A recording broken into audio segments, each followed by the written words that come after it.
Friends అందరికి happy Ugadi. నా గొంతు అయితే పోయింది. పండగ కాడ మొత్తుకొని నా గొంతు అయితే పోయింది. ఉగాది పచ్చడి కోసం మా అత్తమ్మ అయితే మ్యాంగో అయితే కోసేస్తుంది. మేమందరం అయితే చెట్టు కింద కూర్చొని అయితే మా అమ్మవారి ముందు అయితే మేమైతే ఉగాది పచ్చడి అయితే చేస్తున్నాము.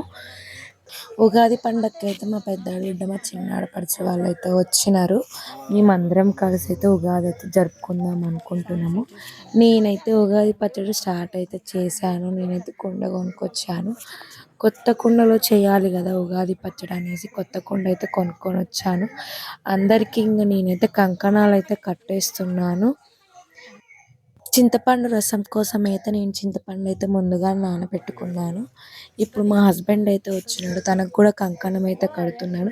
తను ఎల్లమ్మ గుడి దగ్గరికి అయితే వెళ్ళినాడు. మాకు పండగ ఉంది కదా, పండగ అయితే అయిపోయింది. బట్ మేము ఈరోజు 16 పండగ అయితే చేస్తున్నాము అమ్మవారి దగ్గర అనేసి అక్కడ కొంచెం వర్క్ ఉంటే అక్కడికైతే వెళ్ళినాడు. నేనైతే ఉగాది పచ్చడి చేస్తున్నాను. ఉగాది పచ్చడిలో కారం మిరియాలు కూడా వేస్తారంట. బట్ నేనైతే కారం వేసాను. నేనైతే మా ఇంటి అమ్మవారి దగ్గర అయితే ఉగాది పచ్చడి అయితే చేశాను. అమ్మవారి దగ్గర పెట్టి దండం అయితే పెట్టుకున్నాను. అంతలోపు మా బావ అయితే వచ్చినాడు.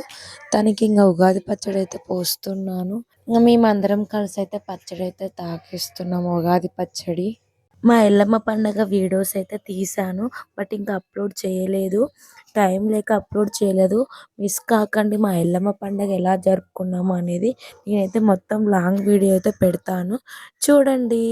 ఎల్లమ్మ పండగ దగ్గర మొత్తుకున్న ఆ వాయిస్ మొత్తం అయితే చేంజ్ అయిపోయింది. ఉగాది పచ్చడి అయితే చేసుకున్నాం. బాగుందా ఉగాది పచ్చడి? బాగుందా? చాలా బాగుంది. మా అక్కే చేసింది ఉగాది పచ్చడి. బాగుందా? బాగుంది. నా వాయిస్ మొత్తం పోయింది.